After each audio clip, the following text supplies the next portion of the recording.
Бізде күшті бір қоғамда сұрақ бар, умраға намаз оқымасам да бара берсем бола ма дейді.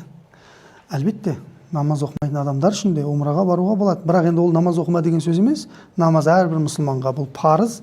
Дәл сол сияқты мінекей Рамазан айы келді. Біздің арамызда мейірімділікті, махаббатты, жомарттықты, бір-бірімізге деген арамыздағы бағамызды көрсету үшін кейде бір қымбат бағалы сыйлықтарды ауызашарларда бір-бірімізге табыстап жататын жайымыз бар.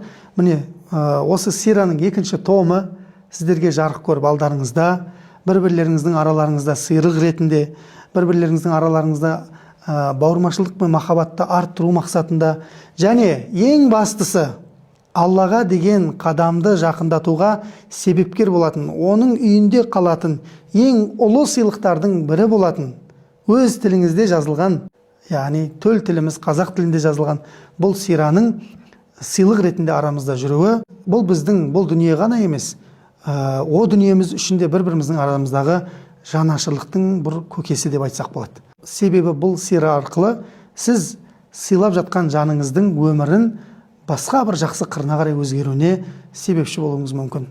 Осы жылғы Рамазанға осындай бір сәттілікпен бұл сираның екінші томының сіздердің алдарыңызға қарай жол тартуы бұл тегіннен тегін емес. Сондықтан да араларыңызда керемет сыйлық болып, бір-бірлеріңіздің бауырмашылықтарыңызды, махаббаттарыңызды осы сира себебімен арттырсын Алла Тағала.